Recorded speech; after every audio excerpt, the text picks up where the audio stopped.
وہ سرورے کشورے رسالت جو عرش پر جلوہ گر ہوئے تھے، نئے نویلے طرب کے ساما عرب کے مہمان کے لیے تھے، یہاں زمیں پر وہاں فلک پر رچی تھی شادی مچی تھی دھومیں۔ اعلیٰ حضرت فاضل بریلوی رحمت اللہ علیہ نبی پاک کے معراج کا تذکرہ کرتے ہیں، فرماتے ہیں یہاں زمین پر وہاں فلک پر رچی تھی شادی اور مچی تھی دھومیں، ادھر سے نفخات اٹھتے آتے ادھر سے انوار اٹھ رہے تھے، اور فرماتے ہیں کمان امکان کے جھوٹے نکتو، تم اول اور آخر کے پھیر میں ہو، محیط کی چال سے تو پوچھو کدھر سے آئے کدھر گئے تھے۔ اور فرماتے ہیں بچہ جو تلووں کے ان کا دھوون، بچہ جو تلووں کا ان کے، کہتے ہیں جب نبی پاک کے پیر دھوئے نا فرشتوں نے تو اس سے جو پانی بچ گیا تھا لگ کے جو بچ گیا، کہتے ہیں بچہ جو تلووں کا ان کے دھوون بنا وہ جنت کا رنگ و روغن، بچہ جو تلووں کے ان کا۔ دیکھیں یہ تخیل صرف فاضل بریلوی کا ہے، یہ کسی اور کی سوچ ہے، یہ تخیل صرف اعلیٰ حضرت فاضل بریلوی کا ہے۔ فرماتے ہیں بچہ جو تلووں کے ان کا دھوون بنا وہ جنت کا رنگ و روغن، نہانے میں جو کچھ بچا تھا پانی کٹورے تاروں نے بھر لیے تھے۔ کہتے یہ جو ستاروں میں روشنی ہے نا، جب حضور نے غسل کیا نا معراج کی رات تو جو اس میں سے پانی بچ گیا تو یہ تارے اٹھا کے لے گئے تھے، اللہ نے سب کو روشنی عطا کر دی ہے۔ فرماتے ہیں جنت بڑی حسین ہے لیکن اس کا جو رنگ روغن ہے نا، وہ معراج کی رات جو حضور کے پیروں سے پانی لگ کے گیا ہے اس کی وجہ سے اللہ نے اسے رنگ روغن عطا فرما دیا۔ وہ سرورے کشورے رسالت جو عرش پر جلوہ گر ہوئے تھے، نئے نویلے طرب کے ساما عرب کے مہمان کے لیے تھے۔ عزیز دوستو، معراج مصطفیٰ صلی اللہ علیہ وسلم، معراج حضور کا معجزہ ہے۔ معراج نبی پاک صلی اللہ تعالی علیہ وسلم کے اس عظیم معجزے کو کہتے ہیں جس نے پوری دنیا کی عقل کو عاجز کر دیا۔ اس زمانے میں مشرکین منافقین انکار کرتے تھے کہ حضور کیسے گئے، کس طرح گئے، کیسے ہو سکتا ہے۔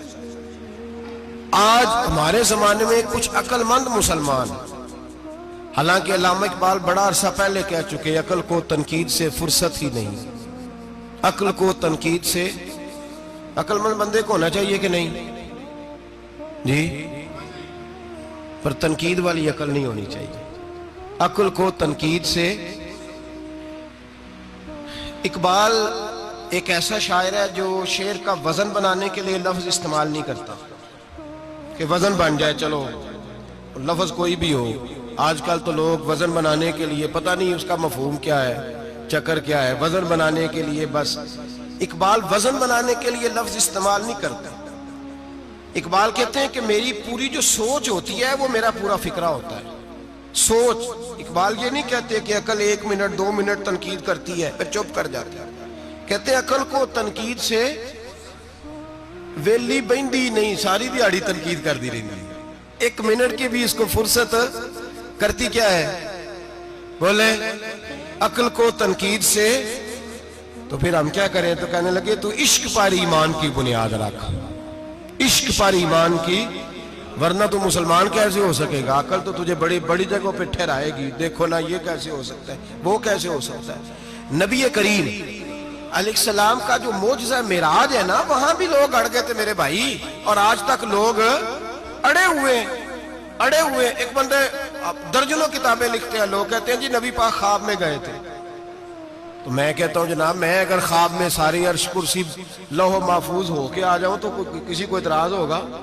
وہ کہے گا جناب خیالی پلاؤ پکائیے تے کیوں کدی بھی گھٹ نہ پائیے، اس میں کون سا خرچہ آنا ہے۔ تو نیند میں تو بندے کو اگر بننا بھی ہو تو کسی بڑے ملک کا صدر بننا چاہیے، کوئی بندہ اس پہ اعتراض کر سکتا؟ خوابوں پہ کبھی اعتراض؟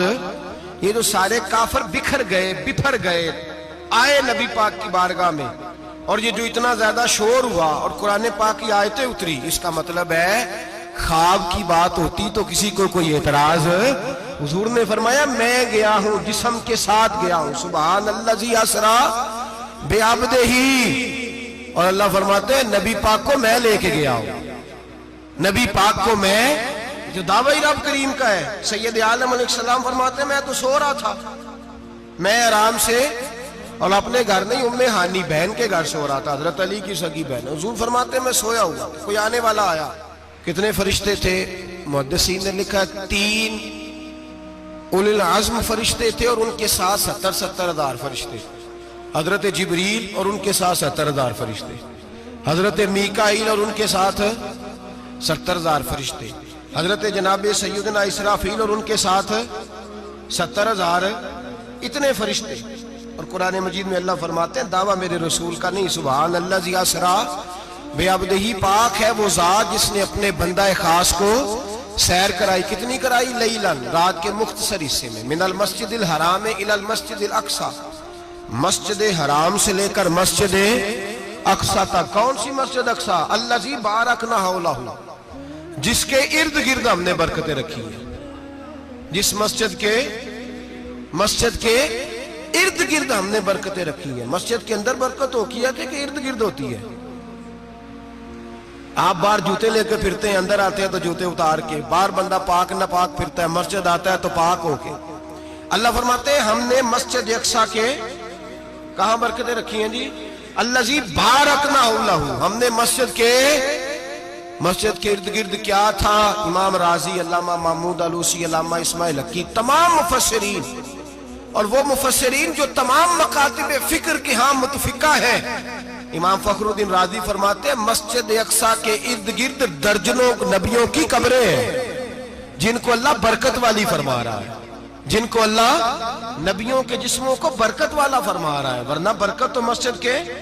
حضرت علامہ محمود علوسی نے لکھا ہے جب حضرت یوسف علیہ السلام کا وصال ہوا نا، تو دریا کے کنارے ان کی قبر بنی، تو کچھ لوگوں نے پانی لگایا اپنے کھیت کو، ان کی قبر کے پاس سے ہو کے گزرتا تھا، تو جو پانی ان کی قبر کے قریب سے ہو کے گزرتا تھا، جس کھیت میں جاتا تھا اس کی فصل سرسبز و شاداب ہو جاتی۔ وہ دوسری سائیڈ والے شور کرنے لگے، کہنے لگے تمہارے کو اکیلے کے نبی تو نہیں تھے نا، ہمارے بھی پیغمبر ہیں۔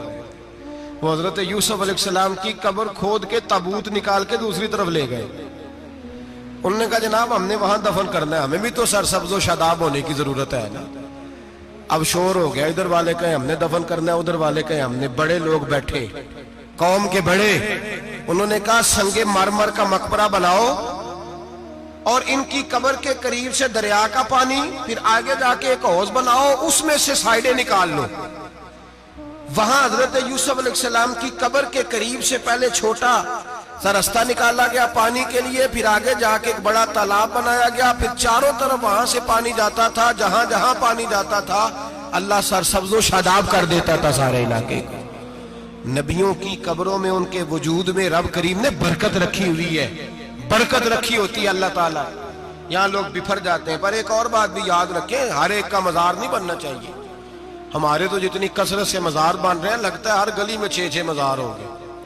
کسی برکت والی قبر سے فیض حاصل ہوتا ہے۔ ہر آدمی شوق ہی بڑا ہے قبروں میں دفن ہونے کا، لوگ مرنے سے پہلے مزار بنا کے پھر رکھ دیتے ہیں، کہتے ہیں پتہ نہیں بچے بعد میں بنائے کہ نہ بنائے۔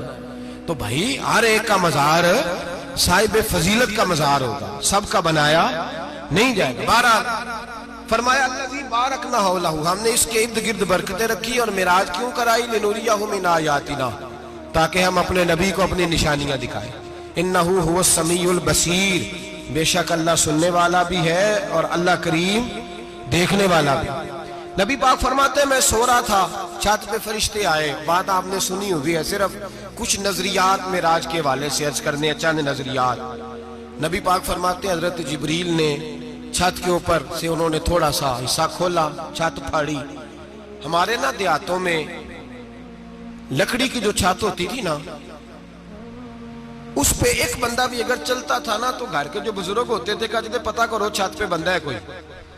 ایک آدمی فٹافٹ بزرگ جاگ جاتے تھے، کہتے پتہ کرو بھائی، بلکہ ساتھ والے کو آواز دیتے تھے، دروازہ کھولتے تھے۔ ہوتا تھا کہ نہیں ہوتا تھا؟ ہو جاتا تھا نا۔ او بھائی 1.5-2 لاکھ بندہ چھت پہ چلے، اللہ کے رسول فرما رہے میں سو رہا ہوں، چھت پھاڑ دی, حضرت جبریل آ گئے, نبی پاک صلی اللہ علیہ وسلم کے پاس 70 ہزار فرشتہ ساتھ ہے, آ کے کھڑے ہو گئے, میکائیل سے اسرافیل سے مشورہ کر رہے ہیں حضور کو کیسے جگائیں. نبی پاک فرماتے ہیں میں سو رہا ہوں. حالانکہ بخاری میں لفظ ہے, نبی پاک فرماتے ہیں میری آنکھیں سوتی ہیں, دل تو میرا ہر وقت جاگتا رہتا ہے. نبی کریم سید عالم صلی اللہ تعالی علیہ وسلم فرماتے ہیں میں سویا رہا. اب حضور آرام کہاں کر رہے تھے؟ زمین پہ. آرام کہاں کر رہے تھے؟ حضور علیہ السلام زمین پہ آرام کر رہے تھے. جناب جبریل جھکے, کتنا جھکے کہ حضور کے قدم ہی چوم لیے. نبی پاک کے قدم تو کتنا جھکے ہوں گے جی, رکوع تک. جی میں نہیں جی گل کی سجدے دی, تساں کیتی جے, فتویٰ لگا تو تے لگنا جی. کہاں تک لگی, کہاں تک جھکے؟ اعلیٰ حضرت کہتے ہیں حضرت جبریل نے سجدہ نہیں کیا نبی پاک. میرے اعلیٰ حضرت کا کمال یہ ہے کہ شریعت بھی بچ جاتی ہے اور عشق کو بھی پورا سکون مل جاتا ہے. اعلیٰ حضرت فرماتے ہیں جناب جبریل نے سر پہ تاج پہنا تھا اور تاج میں موتی لگے ہوئے تھے. وہ موتی نبی پاک کو سجدہ کرنے لگ گئے. وہ موتی نبی پاک کو دیکھیں, فاضل بریلوی کے قلم کا حسن, فرمانے لگے تاج روح القدس کے موتی جنہیں سجدہ کرے. تاج روح القدس کے حضرت جبریل کے سر کے تاج پہ جو موتی ہیں وہ نبی پاک کو سجدہ کر رہے ہیں. نبی کریم یہاں کوئی بندہ, اب تو خیر لوگ ہاتھ بھی کسی کے چومتے ہیں تو خود نہیں اوپر ہوتے, ہاتھ ہی اوپر کر لیتے ہیں. اب تو مزاج ہی بدل گیا ہے. فرمایا رسول کریم صلی اللہ تعالی علیہ وسلم کے لیے جبریل جھکے تو پیروں تک, اور نبی پاک علیہ السلام کے قدم چومے. حضرت جبریل نے حضور جاگے, اٹھایا نبی کریم کو اور کہا یا رسول اللہ, رب آپ کی ملاقات کا شوق رکھتا ہے, اللہ آپ کی ملاقات کا شوق رکھتا ہے.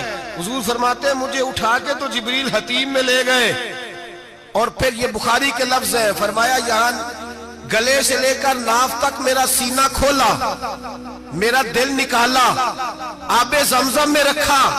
اس لیے نہیں کہ نبی پاک کے دل کو برکت حاصل ہو جائے, اس لیے کہ آب زمزم کو برکت حاصل ہو جائے. امتی رج رج کے پیئے کہ یہ وہ والا زمزم ہے جس نے ہمارے مصطفیٰ کے قلب اطہر کو چوما ہوا ہے. نبی پاک صلی اللہ علیہ وسلم فرماتے ہیں میرے سامنے کھولا اور میں دیکھتا بھی رہا. دل کھل گیا, سینہ کھل گیا اور میں دیکھتا بھی رہا. اور نبی پاک فرماتے ہیں خون بھی نہیں نکلا, اس لیے کہ حضور کی حقیقت نور ہے, نبی پاک کی حقیقت نور ہے. ورنہ بشر کے, حضور اگر صرف بشر ہوتے تو کٹ بھی لگے تو خون نکل آتا ہے. میرے رسول کریم سید عالم صلی اللہ علیہ وسلم فرماتے ہیں پھر جبریل امین مجھے براق پہ بٹھانے لگے. خچر سے چھوٹا تھا, گدھے سے بڑا تھا, اور بجلیوں کا بنا ہوا تھا. جہاں اس کی نظر جاتی تھی وہاں اس کا قدم جاتا تھا. نبی کریم فرماتے ہیں مجھے بٹھانے لگے تو میں رک گیا. میں نے کہا میں نہیں بیٹھتا. یا رسول اللہ کیا ہوا؟ فرمایا اللہ فرماتا ہے یوم نسوق المجرمین الی جہنم وردا, جب آپ کے امتی نکلیں گے قبروں سے ڈنڈے مار مار کے لے جائے جائیں گے. پہلے رب میرے ساتھ وعدہ کرے کہ جب میرے غلام قبروں سے نکلیں گے تو انہیں بھی براق عطا کرے گا. پہلے وعدہ کرے. حضرت جبریل کہتے ہیں میں وہیں کھڑا تھا, رب کریم نے کہا چل وعدہ کر لے, یوم نحشر المتقین الی الرحمن وفدا, محبوب جب تیرے فرما بردار قبروں سے نکلیں گے تو میں سب کو براق عطا کر دوں گا, سب کو براق دے دوں گا. نبی کریم فرماتے ہیں میں براق پہ بیٹھا, سفر شروع ہوا. نبی رحمت علیہ السلام فرماتے ہیں میں گزرا. یہ بات آپ نے سنی ہوئی ہے پر بیان کرنے بھی بڑی ضروری ہے. مررت علی الموسیٰ فَهُوَ يُصَلِّ فِي قَبْرِهِ رواہ مسلم. او خدا کے بندو, اللہ تبارک و تعالی ہدایت کا نور دے, کہاں بیٹھ کے قرآن و سنت پڑھتے ہو, کیوں نہیں عقیدے کو سمجھتے؟ نبی کریم علیہ السلام نے فرمایا میں معراج کی رات گزرا, یہ سنی کان کھول کے سنے, دل کھول کے. صحیح مسلم کی حدیث, فرمایا میں معراج کی رات گزرا تو حضرت موسیٰ اپنی قبر میں کھڑے ہو کے نماز پڑھ رہے تھے. حضرت موسیٰ اپنی قبر میں, بولے سارے اپنی قبر میں, حضرت موسیٰ اپنی قبر میں کھڑے ہو کے. اب آؤ حضرت سعید بن مسیب تابعی ہیں, صحابہ کے شاگرد ہیں, وہ کہتے ہیں جب یزیدی فوجوں نے مدینے پر حملہ کیا اور یزید کا مقرر کردہ امام آیا تو صحابہ کرام مسجد نبی چھوڑ گئے. 3 دن تک مسجد میں نماز کہا ہم یزیدی امام کے پیچھے نماز نہیں پڑھیں گے. مدینے پہ حملہ ہوا, مکے پہ حملہ ہوا. حضرت سعید بن مسیب کہتے ہیں میں دیوانہ بن کے, مجنون بن کے اندر گھس گیا. یزیدی فوجیں سمجھی میں دیوانہ ہوں, شاید پاگل ہوں, مجھے انہوں نے تکلیف کوئی نہ دی. فرماتے میں نبی پاک کی قبر کے ساتھ ٹیک لگا کے بیٹھا تھا, زور کا وقت ہوا تو میں رونے لگ گیا. اب میں نماز کیسے پڑھوں گا, اذان کا کیسے پتہ چلے گا؟ آپ فرماتے ہیں مجھے اللہ کی عزت کی قسم, جب اذان کا وقت ہوا تو نبی پاک کی قبر سے اذان کی آواز آنے لگی. فرماتے ہیں جب جماعت کا وقت ہوا تو حضور کی قبر سے اقامت کی آواز آئی, پھر جماعت کی آواز آئی, اور میں نے اپنے نبی کے پیچھے زور کی نماز ادا کی. حضور کے پیچھے حضرت موسیٰ اپنی قبر میں نماز پڑھے, اور میرے رسول تو قبر میں جماعتیں کراتے ہیں. حضور جماعتیں کراتے ہیں, اور آپ فرماتے ہیں میں 3 دن مسجد, کان کھول کے دل کھول کے سنو, ہم نے کوئی ریڈی میڈ عقیدہ نہیں اپنایا, ہم کوئی دائیں بائیں سے پکڑ کے نہیں لے آئے کہ وہ فلاں آیا تھا بہت بڑا, اس نے جبہ کبہ پہنا تھا تو اس کے پیچھے لگ گئے. ہم کسی کو نہیں مانتے, ہم تو مانتے ہیں رسول اللہ کے غلاموں کو, ہم تو مانتے ہیں صحابہ کو. ہمیں حضرت سعید بن مسیب بتا گئے ہیں کہ جو کہے تجھ کو مردہ وہ مردہ ہے واللہ, تو زندہ ہے واللہ, تو زندہ ہے واللہ, تو زندہ ہے واللہ. میری چشم عالم سے چھپ جانے والے میرے رسول کریم صلی اللہ علیہ وسلم نے فرمایا موسیٰ اپنی قبر میں کھڑے ہو کے نماز پڑھ رہے تھے. حضرت موسیٰ اگر زندہ ہے تو جو موسیٰ کے بھی امام ہے, جو جناب موسیٰ کے بھی ایسے ہی فٹافٹ. ہم پہ تو کسی کا روب داری نہیں ہوتا, اتنی موٹی جلدیں لوگ کتابوں کی دے جاتے ہیں, کہتے پڑھو جی کی لکھے ہے. میں کیا, اصل میں اس کے دل میں پیار نہیں, اس نے صرف محمد لکھ کے صلی اللہ علیہ وسلم لکھا ہے. یہ تھوڑی دیر بیٹھتا بریلی کے امام کے پاس تو اسے بتاتے ہیں حضرت محمد نے لکھنا چاہیے, لکھنا چاہیے امام الانبیاء, سرور کون و مکان, تاجدار حل عطا, لکھنا چاہیے مشکل کشا, حاجت روا, حبیب خدا محمد مصطفیٰ صلی اللہ. تمہیں تو نام نہیں ڈھنگ سے لکھنا آتا, تم مصطفیٰ کی بات کیا کرو گے, تمہیں کیا خبر.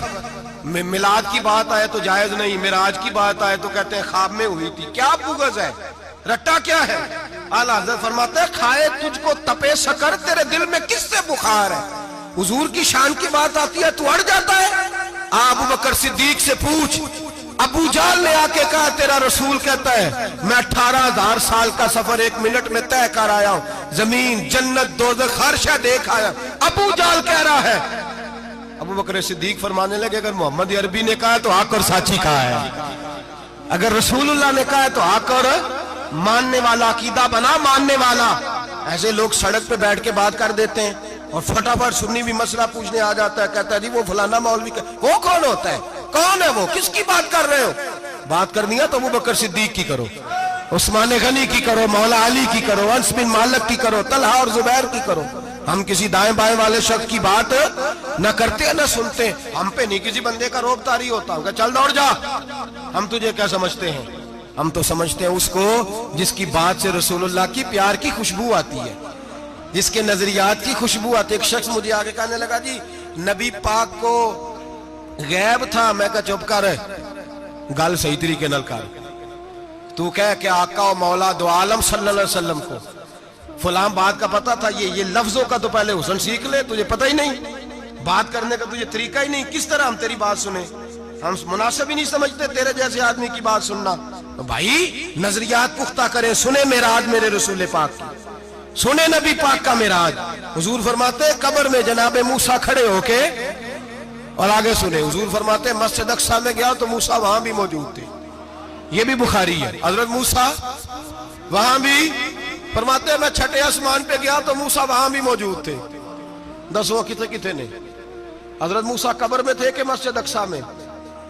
لو کڈو مسئلہ, کتنے سن قبر میں تھے کہ نہیں, قبر خالی جدو نکلے نے پچھو خالی, قبر میں تھے کہ نہیں, مسجد اقصی میں 6 آسمان پہ. عجیب بات ماری گئی ہے. کہتے ہیں جی اگر نبی پاک روضے میں ہے تو یہاں کیسے دیکھتے ہیں, یہاں دیکھتے ہیں تو وہاں کیسے دیکھتے ہیں. ہم کہتے ہیں حضرت موسیٰ جن کا کلمہ پڑھنے کے لیے منت کرے رب کی بارگاہ میں کہ مجھے غلام بنا لے اپنے مصطفیٰ کا, یہ شان ہے ان کے غلاموں کی, تو سرکار کا عالم کیا ہوگا. نبی کریم صلی اللہ تعالی علیہ وسلم فرماتے ہیں موسیٰ ہر جگہ اور ہر حال جان رہے ہیں۔ اب سنو صحابہ کا عقیدہ کیا ہے۔ الحاوی للفتاوی امام جلال الدین سیوطی، سینکڑوں سال پہلے، اعلیٰ حضرت کو تو ابھی 100 سال نہیں ہوا، سینکڑوں سال پہلے امام سیوطی الحاوی للفتاوی میں حضرت عباس رضی اللہ تعالیٰ عنہ کی حدیث لکھتے ہیں۔ حضرت عباس حضور کے چچا ہے، کہتے ہیں جب جناب عثمان غنی رضی اللہ تعالیٰ عنہ کا محاصرہ کیا، بلوانیوں نے، منافق اکٹھے ہوئے جناب عثمان کو شہید کرنے کے لیے، میں حضرت عثمان کو ملنے گیا، وہ آخری دن تھا ان کی شہادت کا۔ جناب عباس کہتے ہیں جب میں پہنچا تو میں نے عثمان غنی کی آنکھوں میں آنسو اور لبوں پہ مسکراہٹ دیکھی، آنکھوں پہ آنسو، لبوں پہ مسکراہٹ دیکھی۔ میں نے کہا عثمان کیا ہوا؟ تو کہنے لگے بس عباس موج لگ گئی ہے، آج میری شہادت ہو جائے گی۔ میں نے کہا کیا ہوا؟ کہنے لگے ابھی ابھی میں سویا تھا، اس گلی میں نے مدینے والے محبوب کا دیدار کیا ہے، یہاں میں نے حضور کے جلوے دیکھے ہیں۔ فرمایا میں نے بتایا کچھ نہیں، نبی پاک نے خود ہی پوچھا ہے عثمان 40 دن کے پیاسے ہو، بے خبر ہو جو غلاموں سے وہ آقا کیا ہے، 40 دن کے پیاسے ہو۔ میں نے کہا سونیا بڑی تکلیف میں ہوں۔ کہا بھوکے بھی ہو؟ یا رسول اللہ کئی دنوں سے انہوں نے روٹی نہیں پہنچنے دی۔ فرمایا مختار رسول نے فرمایا ہے اگر چاہو تو کھانا بھی آ جاتا ہے، پانی بھی آ جاتا ہے، اور اگر تمہارا دل کرے تو آج شام افطار میرے ساتھ کر لو، روزہ رکھا ہوا تو میرے ساتھ کر لو۔ عثمان غنی کہنے لگے میرا رسول تو یہ بھی جانتا ہے کہ میں پیاسا ہوں، یہ بھی جانتا ہے میں بھوکا ہوں، یہ بھی جانتا ہے میں نے روزہ رکھا ہوا ہے۔ میں نے ہاتھ باندھ لیے، میں رونے لگا، میں نے کہا نہیں، نہ روٹی چاہیے نہ پانی چاہیے، روزہ میں آپ کے ساتھ کھولوں گا۔ افطار میں کہتے حضور نے سینے سے لگایا، ماتھا چوما ہے، فرمایا پھر موج بن گئی، شام تو افطار میرے ساتھ کرے گا۔ حضرت عباس فرماتے قسم اللہ کی عزت کی، مغرب سے پہلے پہلے عثمان غنی شہید ہو گئے۔ فرمایا لوگ کہہ رہے تھے عثمان شہید ہو گیا، اور میں کہہ رہا تھا نہیں، وہ تو حضور کے ساتھ دسترخوان پہ بیٹھ کے افطاری کر رہا ہے، تو افطاری کر رہا ہے۔ کہاں سے عقیدہ لائے ہو، کہاں سے عقیدہ لائے ہو؟ یہ دھرتی پہ جتنا حسن ہے یہ سارا ہے اس لیے کہ میرا رسول سب کو دیکھ رہا ہے، میرے حبیب سب کو دیکھ رہے ہیں۔ اور اعلیٰ حضرت فرماتے ہیں سب سے اولا ہو اعلیٰ ہمارا نبی، سب سے بالا ہو اعلیٰ ہمارا نبی۔ اور فرماتے ہیں لا مکان تک اجالا ہے جس کا وہ ہے، لا مکان تک اجالا ہے جس کا وہ ہے، لا مکان تک اجالا ہے جس کا وہ ہے، ہر مکان کا اجالا ہمارا نبی۔ لا مکان تک اجالا بھی نبی پاک کا، اور ہر مکان میں اجالا بھی، لا مکان تک اجالا ہے جس کا وہ ہے، ہر مکان کا اجالا۔ حضور فرماتے ہیں پھر میں آگے بڑھا، مسجد اقصی میں پہنچا، سارے نبی اکٹھے تھے، میں بھی پہنچ گیا۔ نبی پاک فرماتے ہیں حضرت جبریل نے اذان پڑھی، بڑا پیارا موضوع، اور یہ وہ والا موضوع ہے جس پہ اللہ بھی فرماتا ہے سبحان اللہ جی۔ کیا فرماتے ہیں اللہ؟ کہنا ذرا، اور سب کا اپنا اپنا ذوق ہے نا۔ ہمارے استاد فرمایا کرتے تھے جب نبی پاک ساجد حج کے معراج کی رات چلے تو اللہ نے کہا سبحان اللہ۔ کیا فرمایا؟ میں تو ان کو دیا کہ نہیں اچھی آنکھوں پر جتنے اللہ آنکھیں ہوتے تھے آنکھنا چاہیے نا۔ کیا کہا اللہ کریم نے؟ محبوبہ سبحان اللہ، سبحان الذی اسرا بعبدہ۔ نبی کریم صلی اللہ تعالی وسلم فرماتے ہیں مسجد اقصی میں پہنچا، اور جب میں پہنچا نا سارے نبی بیٹھے تھے۔ حضور فرماتے ہیں جبریل امین نے نا اذان پڑھی تو میرے حاشیے میں بھی نہیں تھا کہ میں جماعت کراؤں گا۔ یہاں لوگوں کو شوق ہوتا ہے نا آگے آگے، کہا میرے حاشیے میں بھی نہیں تھا کہ میں جماعت، میں تو پیچھے تھا، میرا دل تھا موسیٰ کرائیں گے، عیسیٰ کرائیں گے، ابراہیم خلیل اللہ کرائیں، یا حضرت آدم علیہ السلام سب کے باپ ہیں وہ کرائیں گے۔ فرماتے ہیں جب اقامت ہوئی تو حضرت جبریل نے میرا ہاتھ پکڑا اور مجھے کر دیا۔ پھر بریلی کے امام بول پڑے، کہنے لگے وہ سرورے کشورے رسالت جو عرش پر جلوہ گر ہوئے تھے، نئے نویلے طرب کے سرما عرب کے مہمان کے لیے تھے۔ اور اعلیٰ حضرت فرماتے ہیں ایک راز تھا مسجد اقصی میں جانے کا، سر کہتے ہیں راز کو۔ اعلیٰ حضرت فرمانے لگے نماز اقصی میں تھا یہی سر، یا معانی ہو اول آخر، ہیں دست بستہ وہ پیچھے حاضر جو سلطنت پہلے کر گئے تھے، ہیں دست بستہ وہ پیچھے حاضر جو سلطنت پہلے کر گئے تھے۔ نبی پاک فرماتے ہیں حضرت جبریل نے مجھے کھڑا کیا تو میں نے جبریل کو دیکھا، میں نے کہا مجھے کیوں کھڑا کر رہے ہو؟ تو حضرت جبریل کہنے لگے یا رسول اللہ یہ جتنے پیچھے کھڑے ہیں ان کی بھی خواہش یہی ہے کہ آپ ہی جماعت کرائیں، اور اللہ کی رضا بھی یہی ہے کہ آپ ہی جماعت کرائیں۔ نبی پاک فرماتے ہیں میں نے جماعت کرائی، پھر نبیوں نے تقریریں کی، میری باری آئی تو ایک جملہ کہا تو حضرت ابراہیم کہنے لگے آپ نے تو ایک جملے میں ہی کمال کر دیا ہے۔ کوئی نبی کہنے لگے میں کلیم اللہ ہوں، کچھ کہنے لگے میں روح اللہ ہوں، کوئی فرمانے لگے میں خلیل اللہ ہوں، سب نے اپنی ذاتی بات کی۔ نبی پاک فرماتے ہیں میری بات آئی تو میں نے اللہ کی مخلوق کی بات کی، میں نے مسلمان کی بات کی، مومن کی بات کی، کافر کی بات کی، میں نے سب کی بات کی، ساری مخلوق کی۔ حضور آپ نے کیا فرمایا؟ نبی پاک فرمانے لگے میں نے کہا الحمدللہ الذی ارسلنی رحمت للعالمین، فرمایا اللہ کا شکر ہے اس نے مجھے ساری کائنات کے لیے رحمت بنا کے بھیجا ہے۔ نبی کریم علیہ السلام فرماتے ہیں میں وہاں سے اٹھا، فرماتے ہیں پہلا آسمان، دوسرا آسمان، تیسرا، چھٹا آسمان، ساتواں آسمان پہ بیت المعمور ہے، مومنوں کا کعبہ بیت اللہ زمین پہ، اس کے بالکل سیدھ میں ساتویں آسمان پہ بیت المعمور فرشتوں کا کعبہ ہے۔ میں وہاں گیا تو فرشتے کہنے لگے مولا اپنے حبیب سے کہہ 2 رکعتیں ہمیں بھی پڑھا دے۔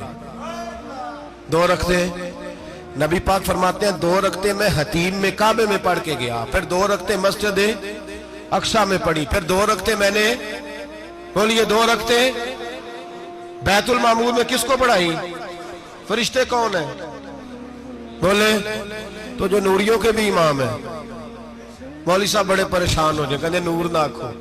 میں کہ نیریا تینوں کی تکلیف ہوتی ہے، تیرے اندر بھاری اندھیرا ہے، کیا تکلیف ہوتی ہے تجھے نور حضور کو کہنے میں؟ کس چکر میں تو الجھ گیا ہے؟ جس نے ساری کائنات کو نور دے دیا اس کو نور نہ کہے؟ جس کی برکت سے اللہ ہر ایک والا، حضرت فرماتے ہیں لا مکان تک اجالا ہے جس کا وہ ہے، ہر مکان کا اجالا ہمارا، ہر مکان کا اجالا، یہ دنیا میں جتنی بھی روشنی ہے یہ میرے رسول کے نور کی برکت سے روشنی۔ وہ کس قسم کی باتیں کرتا ہے؟ نبی کریم صلی اللہ تعالی علیہ وسلم فرماتے ہیں فرشتوں کی میں نے جماعت کرائی۔ اچھا جی نماز کس دن فرض ہوئی؟ فرض کس دن ہوئی؟ حضور تو نماز لینے جا رہے تھے تو یہ رستے میں پڑھاتے ہوئے بھی جا رہے ہیں۔ نماز تو معراج کی رات لینے گئے نا نبی پاک، تو رستے میں اللہ فرماتے ہیں الرحمن علم القرآن خلق الانسان، فرمایا پہلے میں نے رسول کو قرآن سکھایا ہے پھر انسان کی تخلیق کی ہے۔ نماز بعد میں فرض ہوئی امت کے لیے، نبی پاک کو تو اللہ نے سارے علوم پہلے سے عطا فرما دیے، سارے علوم۔ اس کا مطلب یہ بھی ہوا کہ نماز سے چھٹی مل سکتی، کعبے میں بھی نماز، بیت المقدس میں بھی، بیت المعمور میں بھی، بیت اللہ میں بھی، ہر جگہ ہی۔ تو جو بھاگنا چاہے نماز سے بھاگ سکتا، اس لیے کہ معراج میں جگہ جگہ نماز ہے، نماز ہی نماز ہے ہر جگہ۔ اللہ کے حبیب فرماتے ہیں بس 7ویں آسمان پہ گئے تو جبریل روک گئے، کوئی رہ فلک اتے یار گیا تے کچھ سدراتے ہار گیا، ایک کالیاں زلفاں والا سی جڑا لنگ عرشاں تو بھی پار گیا۔ نبی پاک فرماتے ہیں جبریل ٹھہر گئے، میں نے کہا چل، کہنے لگے یا رسول اللہ آگے گیا تو میرے پر جل جائیں گے۔ حالانکہ ملا رومی کہتے ہیں نہیں، اگر حضرت جبریل ساتھ جاتے تو کچھ بھی نہیں ہونا تھا، بلکہ جبریل کی موج لگ جانی تھا۔ اور ایک اور بات، جب یہاں حضور رکے نا تو نبی پاک نے فرمایا چل تو نہیں جاتا تو کوئی خواہش ہی بتا دے اپنی۔ تو حضرت جبریل کہنے لگے یا رسول اللہ میری خواہش یہ ہے جب قیامت کے دن آپ کے پرہیزگار امتی پل سے راہ سے گزرے تو اللہ مجھے نیچے پر بچھانے کی توفیق عطا فرمائے، یہ میری خواہش ہے۔ نبی رحمت صلی اللہ علیہ وسلم فرماتے ہیں میں وہاں سے آگے بڑھا جاؤں، حضرت جبریل بھی رہ گئے، میں پھر وہاں سے پھر رب کریم کے حریم خاص میں۔ نبی پاک فرماتے ہیں اس رستے میں نے بڑا کچھ دیکھا، جنت دیکھی، دوزخ دیکھا، فرشتے دیکھے، حوریں دیکھی، غلمان دیکھے، بڑا کچھ دیکھا۔ نبی رحمت ملا رومی نے ایسی روایت بھی لکھی ہے، فرماتے ہیں کہ حور کے پاس سے گزرنے لگا تو اس نے میرے پیچھے سے آواز دی، کہنے لگی محبوبہ معراج پہ آئے ہو تو مجھے بھی کچھ دے دو، مجھے بھی کچھ دے دو۔ تو ملا جلال الدین رومی لکھتے ہیں نبی پاک نے فرمایا چل جا میں نے تجھے اپنا بلال دیا۔ تو وہ حور کہنے لگی محبوبہ وہ تو کالا کلوٹا ہے، میرے لیے رہ گیا ہے۔ تو ملا رومی نے لفظ لکھا یہ ان کی محبت ہے، یہ ان کا پیار ہے۔ فرماتے ہیں محبوب فرمانے لگے تو کالا کہہ رہی ہے، ابھی تو میں نے اس سے پوچھا نہیں، پتہ نہیں تجھے پسند بھی کرتا ہے کہ نہیں، تجھے قبول بھی کرتا ہے کہ نہیں، ابھی تو میں نے اس سے پوچھا ہی نہیں۔ فلک اچھا ہے کمر پہ نہ ہلال اچھا ہے، تیری نظر بھی نہ ہو تو دونوں سے بلال اچھا ہے۔ نبی پاک صلی اللہ علیہ وسلم فرماتے ہیں عمر میں نے تیرا گھر بھی دیکھا ہے، ابو بکر کا دیکھا، عثمان کو دیکھا، علی کا دیکھا، فرمایا پھر تیرا بھی دیکھا، باہر حور بیٹھی تھی، مکان بڑا پیارا تھا، میرا دل کرتا تھا اندر جاؤں، پر میں نے کہا عمر ذرا جلالی ہے، اس سے پوچھ کے ہی جانا چاہیے، اس کے گھر میں ذرا جلالی ہے۔ صحابہ کہتے ہیں فاروق اعظم چیخ مار کے روئے، کہنے لگے میں کہاں، میرے اس یہاں کی حقیقت کتنی، مجھ سے 100 لاکھ کو کافی ہے اشارہ تیرا، یا رسول اللہ عمر کو اگر گھر ملے گا تو آپ کی قدموں کی برکت سے ملے گا۔ یا رسول اللہ اب یہ کیا فرما رہا؟ نبی پاک فرماتے ہیں میں بارگاہ خداوندی میں پہنچا، بارگاہ خداوندی میں پہنچا، اللہ نے فرمایا ابھی میرے لیے کیا لائے ہو؟ میں نے کہا مولا وہ لایا ہوں جو تیرے پاس کوئی نہیں، جو تیرے پاس کوئی نہیں۔ رب کریم کو سارا پتہ ہے، پھر بھی پوچھتا ہے محبوب میرے پاس کیا نہیں؟ فرمایا تیرے پاس عاجزی لے کے آیا ہوں، تجھ سے بڑا کوئی نہیں، تو کس کے آگے عاجزی کرے گا، سب سے بڑا تو ہے، میں عاجزی لایا ہوں۔ تو کہا بھی مانگ لے۔ او بھائی بچے بڑے پیارے ہوتے ہیں، لوگ جب ہاتھ اٹھاتے ہیں نا تو میں نے دیکھا ہے ماں باپ اپنے لیے بعد میں مانگتے ہیں، اولاد کے لیے، اور بالخصوص جو بیٹی ہوتی ہے نا، بیٹی، میری بھی ایک بیٹی ہے، وہ لپٹ جاتی ہے، کہتی ہے صاحب گئے تھے تو لائے کیا ہو؟ پہلے جانے سے پہلے وعدہ کرنا پڑتا ہے کہ جانے دو کچھ لے کے آئے گا، اور جب آئے تو آتے ہی تلاشی دینی پڑتی ہے کہ صاحب کیا لائے۔ او بھائیو میرا اور آپ کا پیار تو اور طرح کا ہے، دنیا میں اگر کسی نے بیٹی سے پیار کیا ہے تو مدینے والے حبیب نے سیدہ فاطمہ سے کیا ہے، حسن اور حسین سے کیا ہے۔ اس پیار کو نہ کوئی تول سکا، نہ کوئی ناپ سکا، نہ کوئی بھانپ سکا۔ معراج کی رات جب نبی پاک سے رب کریم نے کہا کہ بولو محبوب کیا چاہیے، کسی کمزور روایت میں بھی نہیں ملے گا کہ نبی پاک نے کہا اے اللہ فاطمہ کے لیے کچھ دے، اے اللہ حسن حسین کے لیے کچھ دے۔ امتی بھول جاتا ہے، اسے خیال ہی نہیں آتا، یہ سوچتا ہے کیسے حضور کی فرما برداری کروں۔ میرے نبی کریم علیہ الصلوۃ والسلام فرماتے ہیں جب رب نے پوچھا کہ ابھی کچھ مانگ لے، نہ حسن کی بات، نہ حسین کی بات، نہ فاطمہ کی بات، نہ علی کی بات، نہ ابو بکر، نہ عمر، نہ عثمان، نہ طلحہ بلال، نبی پاک نے کہا اللہ تو میرے ساتھ گناہگاروں کی بات کر، اے اللہ تو گناہگاروں کی بات کر، یہ بھول جائیں گے، پھٹک جائیں گے، اے اللہ غلطیاں کریں گے تو کیا کرے گا؟ تو رب کریم نے کہا محبوب میں تیرے ساتھ وعدہ کرتا ہوں تیری آدھی امت بغیر حساب کتاب جنت میں داخل کر دوں گا۔ نبی کریم نے فرمایا مولا نہیں، یہ بات مجھے قابل قبول ہے، یہ بھلا کس کی بات ہو رہی ہے؟ بولے میری آنکھوں سے اڈی ہوندی پئی ہے، کس کی بات ہو رہی ہے؟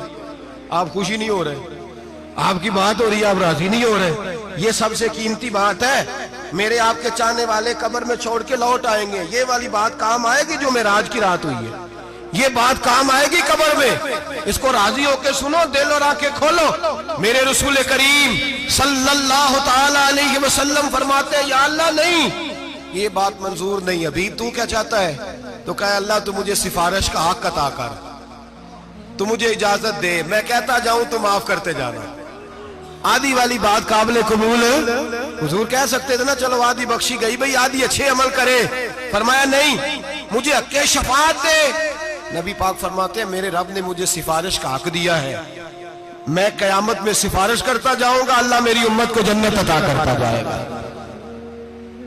حضور واپس لوٹے، میرے اعلیٰ حضرت فرماتے ہیں جانا اتنا کمال نہیں تھا جتنا حضور کا واپس آنا کمال ہے۔ یہاں تو جنت دیکھ کے کوئی واپس نہیں آتا، یہاں تو کسی اچھی سوسائٹی میں رہنے والا 4 دن یہاں گاؤں سے جا کے کسی بڑے ملک میں رہنے والا کہتا ہے جی میرا نہیں یہاں گزارا، گرمی بڑی ہے، میرا نہیں ٹائم پاس ہوتا۔ نبی پاک رب کے حریم خاص میں گئے، اعلیٰ حضرت فرماتے ہیں کمال یہ ہے کہ حضور آ گئے، کہنے لگے اللہ میں نے جانا ہے، اس لیے کہ میرا ابو بکر انتظار کر رہا ہے، میرا عمر انتظار کر رہا ہے، عثمان انتظار میں ہے، علی کا تو دن نہیں چڑھتا جب تک میرا دیدار نہ کرے، بلال کا کیا بنے گا، صہیب کدھر جائے گا، وہ سلمان جو کئی 100 سال میرا انتظار کرتا رہا وہ میرے دیکھے بغیر کدھر جائے گا، اور وہ جو تو نے کہا وَلَوْ أَنَّهُمْ إِذْ ظَلَمُوا أَنفُسَهُمْ جَاءُوا، جب اپنی جانوں پہ ظلم کر لے تو تیرے مدینے حاضر ہو جائے، وہ قیامت تک کدھر جائیں گے وہ سارے؟ اے اللہ مجھے جانا ہے، اپنی امت کے لیے جانا ہے۔ نبی پاک واپس لوٹے اور حضور نے فرمایا کہ مسند امام احمد بن حنبل میں موجود ہے، نبی پاک نے فرمایا رأیت ربی بأحسن صورہ، میں رب دیکھ کے آیا ہوں اور بڑی پیاری صورت میں دیکھ کے آیا ہوں۔ کسے دیکھ کے آیا ہوں؟ بولیے اللہ کا نام لیں گے اجر ملے گا. کس کو دیکھ کے آیا ہوں؟ بولیے کس کو؟ کس کو جی؟ یہاں بھی پرسوں ایک مضمون میں دیکھ رہا تھا, کہنے لگا جی حضور نے معراج کی رات جبریل کو دیکھا, اللہ کو نہیں دیکھا. میں کہ تو شدائی ہو گیا. مجھے ایک بات کا جواب دینا آپ سنیں, اگر نبی پاک نے اللہ کو دیکھا ہو تو میرا آپ کا نقصان ہے کوئی اس بات میں؟ بولو تسی نہیں نہ بولے اور میں تو انہوں کھلار کے جے پوچھا کہ جڑا نقصان ہے وہ دسو, پھر کی کرو گے بھئی؟ اگر نبی پاک نے اللہ کو دیکھا تو امت کا فائدہ کہ نقصان؟ تے جڑے مولوی ایڈی وڈی کتاب لکھ چھڑی نہیں ویکھیا نہیں ویکھیا, انہوں بھی کدی پوچھ لیا کرو پی تینوں کی مصیبت بنی ہے لاگے, تینوں کی وقت بنے ہے لاگے. عجیب تو